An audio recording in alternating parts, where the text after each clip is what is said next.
तुम्हारी जातों में अल्लाह ने ऐसी ऐसी बातें छुपाई हैं, हालांकि दुनिया ने कुछ कैच भी किया है। दिल कितनी बार धड़कता है, कैसे धड़कता है, सांसें कैसे आती हैं। एक छोटा सा अंगूठा, उस अंगूठे के अंदर ये जरा सी जगह, कितनी सी जरा सी जगह है ये अंगूठे की, जरा सी जगह।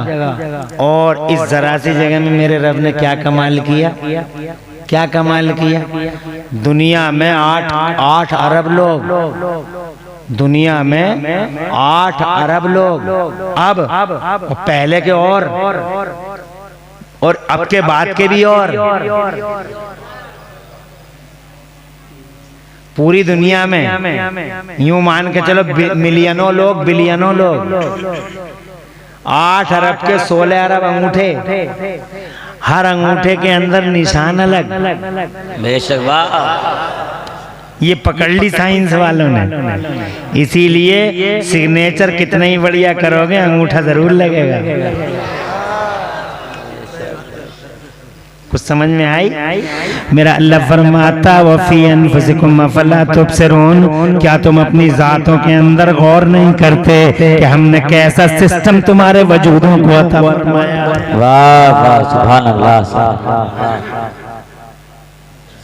मेरे मोबाइल को मैं ही खोल सकता हूँ, तुम इतने बैठे हो अपने फिंगर लगा के खोल नहीं सकते। कितनी सी जगह चिप के बराबर है, ऐसी चिप सेट की है मेरे अल्लाह ने। बेशक। और कितना इल्म है उन फरिश्तों के पास जो माँ के पेट में ये काम कर रहे हैं। बेशक वाह, क्योंकि अल्लाह तो शहंशाहों का शहंशाह है, वो ऑर्डर देता है, फरिश्ते करते हैं। अल्लाह जज़ाए, शासन अल्लाह का है, हुकूमत शासन किसका है? अल्लाह का।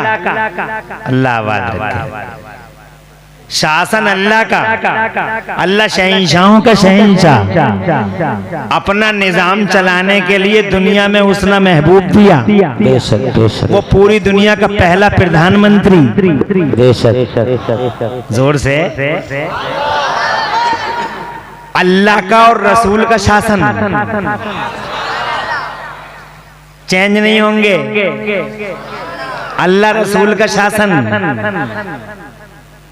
अल्लाह ने पूरी दुनिया का यूनिवर्सल प्राइम मिनिस्टर बना के हुजूर को भेजा। ये मेरे महबूब, जमीन मेरी है, हुकूमत तेरी है, आसमान मेरा है, राज तेरा है, जहान मेरा है, निजाम तेरा है। तू जैसे चाहे चला दे इस सरकार को। तेरी सरकार है, तेरी सरकार है, मेरे महबूब की सरकार है, जनाबे वाला आका मोहम्मद की सरकार है। इसीलिए जिस दिन वो आए थे बड़े बड़े झंडे लगवाए थे। वाह भाई वाह, बेशक। अल्लाह जज़ाए खैर से नवाज़े। बहुत बड़े बड़े झंडे, हम छोटी छोटी झंडियां लेके चले तो देवबंदियों की आते फटे। बेशक। हराम है। अबे मर्दानगी का 40वां हिस्सा बतौर खैरात और ज़कात हो तो लगा फतवा जिब्राइल अमीन पे। वाह भाई वाह। हम पे लगाता है बेबसों बेकसों पे, जब जिब्राइल अमीन पे फतवा जड़। इतना बड़ा बड़ा झंडा, और वो भी कहाँ लेके गए? जमीन के 0 पॉइंट पे झंडा, जमीन के एंडिंग पॉइंट पे झंडा, सेंटर खाना काबा की छत पे झंडा। वाह भाई वाह। फतवा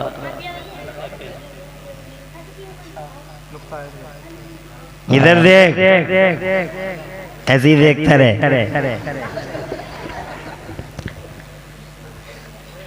बहुत बड़े बड़े झंडे थे, सफेद कलर के। सफेद कलर जो होता है वो अमन का झंडा होता है। जब दो फौजों में लड़ाई होती है तो तुम देखते नहीं हो, इधर ये भी फोर्स तैयार है, वो भी फोर्स तैयार है, और जनाब वाला सारा काम जो है रनिंग हो रही है और फायरिंग हो रही है और हालात बड़े नाजुक हैं, और साहब तुम शहरियों इधर जाओ, बस्ती खाली कर दो, और अचानक दोनों गवर्नमेंटों के दरमियान कंप्रोमाइज हो जाता है तो दोनों फौजों के बीच में सफेद झंडा लहरा दिया जाता है। युद्ध विराम घोषणा हो गई। सफेद झंडा निशानी है इस बात की कि जंग का दौर गुजरा, अमन का दौर आ गया। तवज्जो है, हरा झंडा नहीं, सफेद झंडा, अमन का झंडा, पीस कीपर झंडा, पीस मेकर झंडा। जिस दिन मुस्तफा जिब्राइल ने लहरा दिया सफेद झंडा कि सुनो जंग के दिन चले गए, बुरे दिन चले गए, अच्छे दिन आ गए। अब आमिना का लाल झंडे क्यों लहरा रहे? अल्लाह जज़ाए खैर। तवज्जो है, अरे है फटा फिर रहा कलेजे फट गए। मिलाद पे तरह तरह के एतराज करता, मिलाद कहाँ से साबित है यार? अभी कोई साहब तकरीर कर रहे थे, मुझे हल्की हल्की आवाज आ रही थी, वो मिलाद मुस्तफ़ा का सबूत दे रहे थे। मुझसे पहले कोई साहब थे, कर रहे थे, करना चाहिए। देवबंदी हमसे पूछता है, पागल हो गया, अकल का यतीम है, मेरा तो जी चाहता है इसकी अकल पे बैठ के मातम करता रहूं। हाय देवबंदी तेरी अकल, हाय देवबंदी तेरी अकल। हमसे पूछता है कि मीलाद का सबूत कुरान में कहाँ है, हदीस में कहाँ है, मीलाद करना कहाँ है, ऐसा पूछता है। मीलाद का मतलब नबी की पैदाइश का जिक्र करना कहाँ है? तो जो उनका जवाब देते हैं मैं उन्हें ज्यादा अक्लमंद नहीं मानता। सवाल का धारा बदलो, सवाल का रुख बदलो। अगर देवबंदी तुमसे ये पूछे कि मीलाद कहाँ लिखी है, मीलाद करना कहाँ लिखा है, तो उससे ये पूछो वापस कि मीलाद ना करना कहाँ लिखा है। सीधी बात है। अरे हम जिस दुनिया में जी रहे हैं, ये रामपुर है, ये मुरादाबाद है, जगह जगह बोर्ड लगे हुए हैं, यहाँ गाड़ी खड़ी नहीं कर सकते, नो पार्किंग, यहाँ हॉर्न नहीं बजा सकते, नो हॉर्न, यहाँ बोर्ड लगवा नो एडमिशन, ये फौज की तरफ जा रहा रास्ता, ये फौज की तरफ नो एंट्री, नहीं जा सकते, नो नो नो नो के बोर्ड लगे, नॉट अलाउड, इजाजत नहीं है, यही तो बोर्ड रहते हैं। अरे कुछ समझ में आ गई, यही तो बोर्ड रहते हैं। नहीं नहीं नहीं नहीं के तो बोर्ड रहते हैं। यहाँ बैठ नहीं सकते, यहाँ थूक नहीं सकते, no spitting, no walking, no talking, no entry, no not allowed, यहाँ ये नहीं कर सकते, यहाँ ये नहीं कर सकते, यहाँ गाड़ी खड़ी नहीं कर सकते। तुम मुझे बताओ, मेरी उम्र 40 की हो गई, तुम्हारी 50 की हो गई, 60 की हो गई, तुमने अब तक कहीं ये बोर्ड लगा हुआ देखा कि यहाँ गाड़ी खड़ी कर सकते हैं?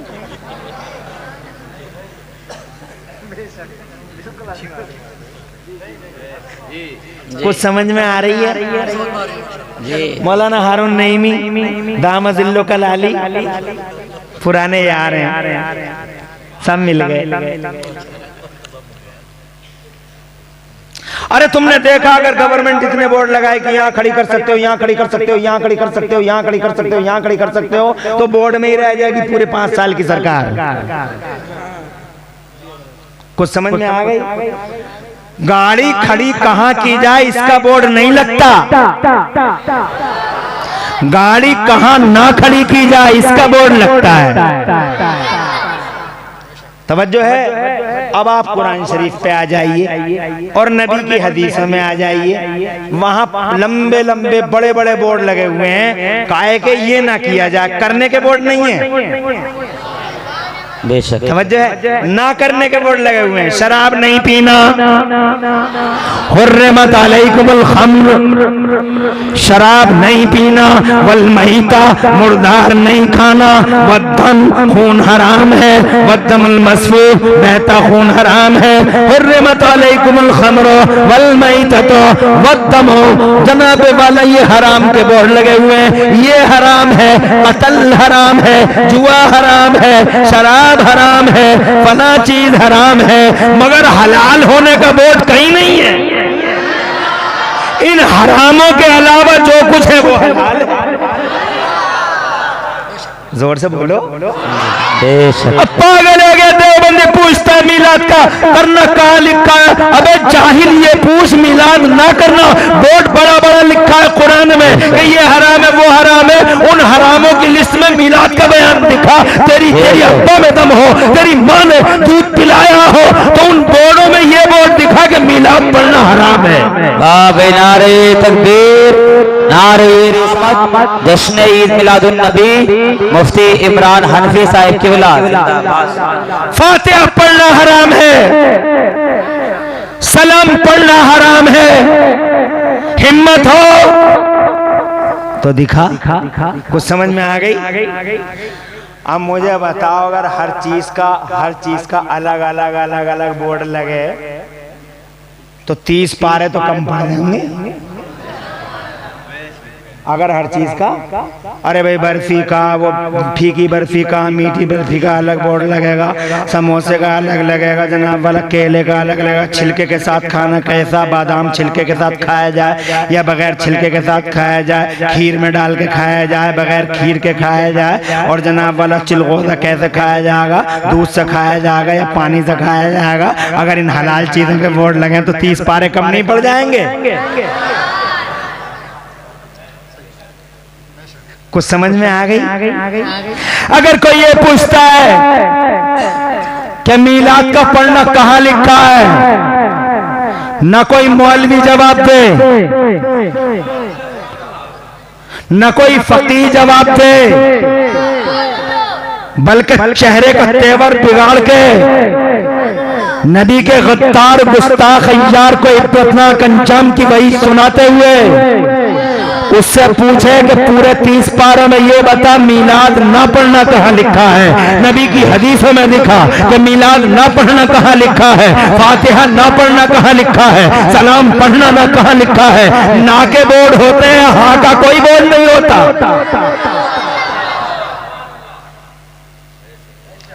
और अगर हाँ का बोर्ड है तो समोसे का बयान दिखा देगा जो बीच रोड पे चचोड़ता फिर रहा देवबंदी। तवज्जो है? मुझसे कह रहा कि कुरान में मिलाद का बयान कहाँ है। मुझे उसके बहुत दिनों की बात हो गई को उस पे डबल फाटक पे एक मिल गया, बहुत दिनों की बात हो गई। तो मुझसे बोला इमरान हनफी है? मैंने कहा हाँ इमरान हनफी है। तो कहने लगा ये बताओ मिलाद का बयान कुरान में कहाँ है? मुझे नजर आ गया उसके हाथ में समोसा था, आधा खाया हुआ आधा बचाया हुआ, बीच रोड पे खाता फिर रहा था। कल्चर का भी नहीं पता और सवाल कितना बड़ा करते हैं।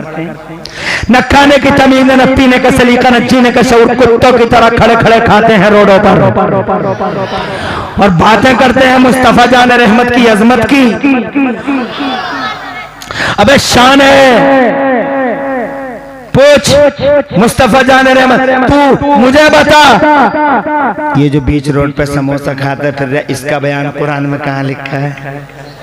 बता नहीं पाएगा। पूरा हेड क्वार्टर मबहूत होकर रह जाएगा, ना सलब बचा पाए ना ये बता पाए।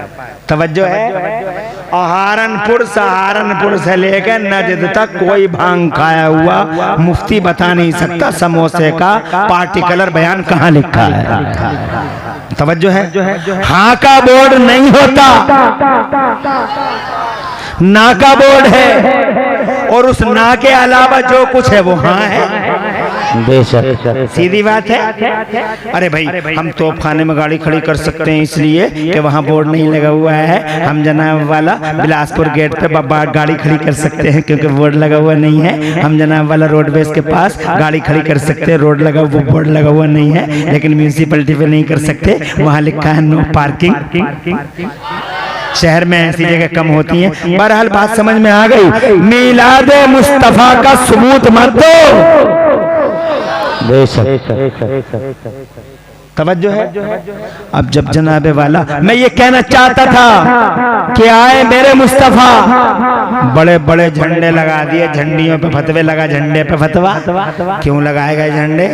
झंडे इसलिए लगाए गए ताकि सारी दुनिया को अवगत करा दिया जाए, सारी दुनिया को बाखबर करा दिया जाए कि गली गलियारों पे राज करने वाले नवाबों की नवाबी का दौर रुखसत हुआ। अब सुल्तान आ रहा है जिसका राज 10, 20, 100, 50 साल नहीं चलेगा।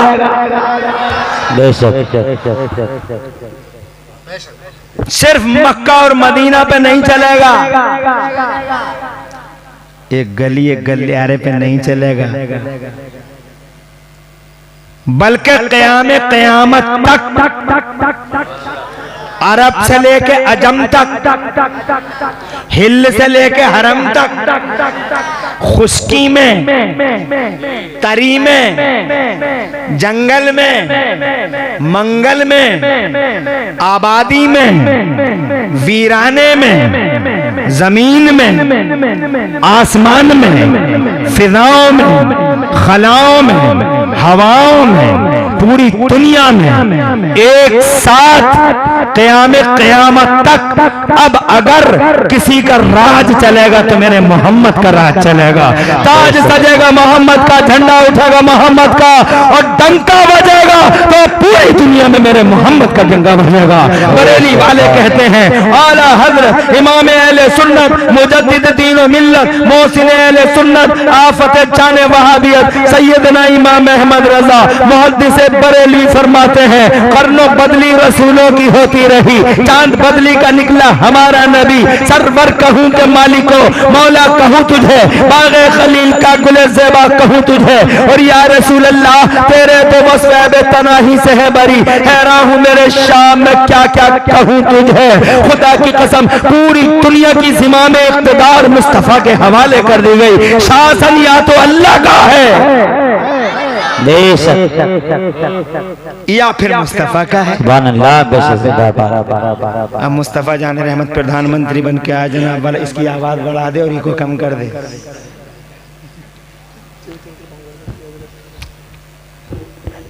परेशान तो नहीं हो?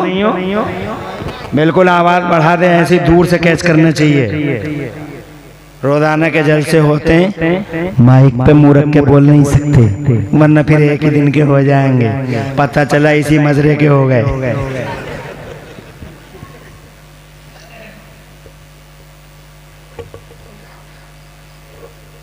ऐसा प्रधानमंत्री, हालांकि दुनिया में बहुत प्रधानमंत्री देखे होंगे तुमने, मगर ऐसे प्रधानमंत्री होते हैं दुनिया में जिधर जाते हैं नहूसत साथ साथ जाती है, जिधर जाते हैं बर्बादी साथ साथ जाती है। जिस मुल्क में चले गए आजकल के प्रधानमंत्री, जिस मुल्क में चले गए पता चला उस मुल्क का राजा ही खत्म हो गया। जिधर गए नहूसत साथ है,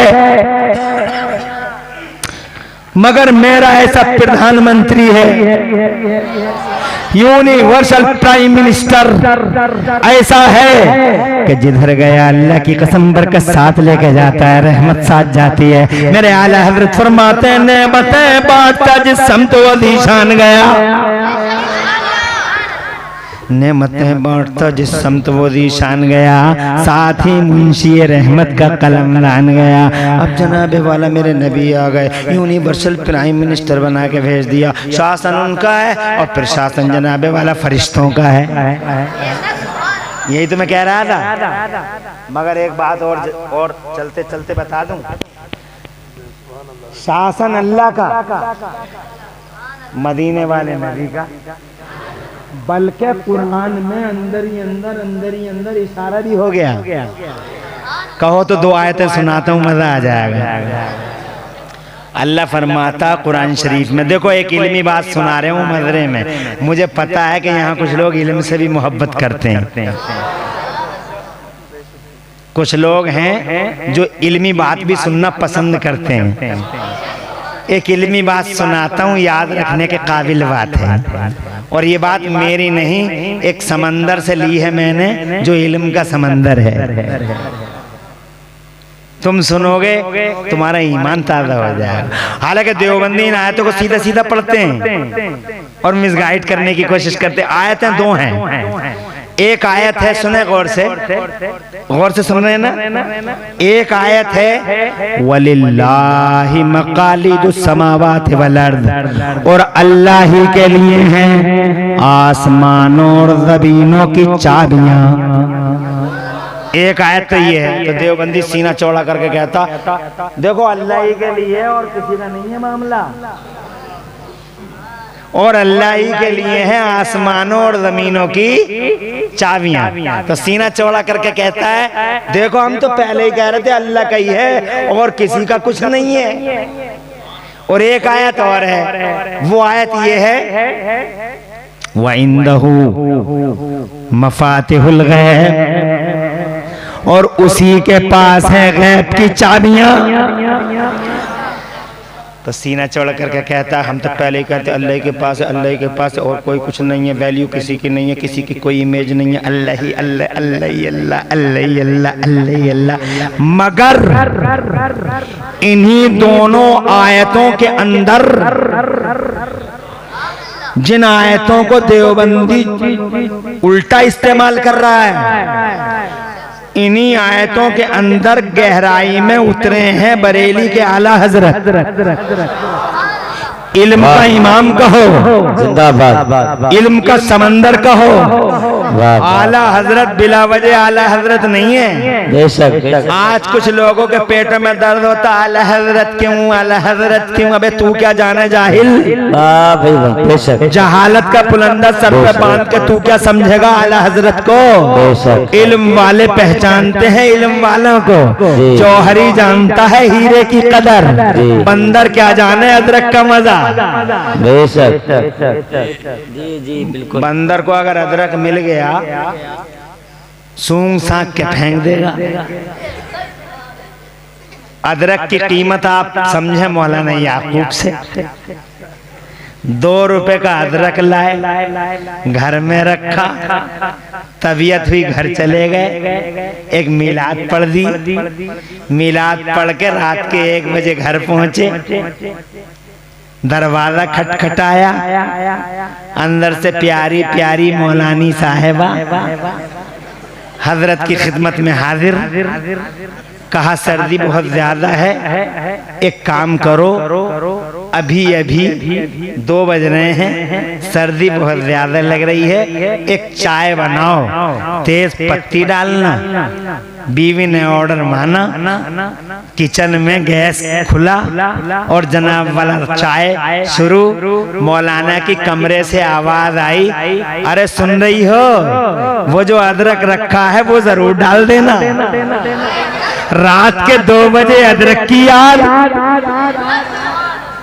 ये वही कर सकता है जिसे अदरक की कीमत का अंदाजा है। बंदर को क्या पता अदरक किसे कहते हैं? तवज्जो है, आला हजरत को पहचान ना हो तो अलीगढ़ मुस्लिम यूनिवर्सिटी का वाइस चांसलर कदमों पर कुर्बान पड़ा है। आला हजरत को पहचान ना हो तो मारहरा के सैयदों से पूछो, दिल वाले जानते हैं दिलवाला अहमद रजा कौन है, ये जाहिल क्या जाने कि इमाम अहमद रजा कौन है। अरे आला हजरत इल्म का समंदर है वो, आला हजरत बिला वजह आला हजरत नहीं है। खुदा की कसम, आज दुनिया की यूनिवर्सिटियों में सबसे ज्यादा पीएचडी अगर किसी पे हो रही है तो बरेली के इमाम अहमद रजा पे हो रही है। आज वाला हैरान कर डाला है बरेली के इमाम अहमद रजा ने। इमाम अहमद रजा भारत का वो शख्स है जो एक दिन कॉलेज नहीं गया, एक दिन यूनिवर्सिटी नहीं गया, मदरसे में पढ़ा, कुरान पढ़ा और अल्लाह का बयान, अल्लाह का कुरान पढ़ा, मुस्तफा का बयान पढ़ा, और जनाब वाला एक दिन कॉलेज नहीं गया। तुम कहते हो कभी कभी कुरान पढ़ने वाले पीछे रह जाते हैं। अरे ओ मजरे वालों, यहाँ देखो उदाहरण, कुरान पढ़ा है या फिर नबी का बयान पढ़ा है, मगर अल्लाह की कसम आगे आगे अहमद रजा है और पीछे पीछे दुनिया की यूनिवर्सिटियां हैं। दुनिया की यूनिवर्सिटियां अहमद रजा की चोट नहीं पकड़ पा। वाह भाई, नारे तकबीर।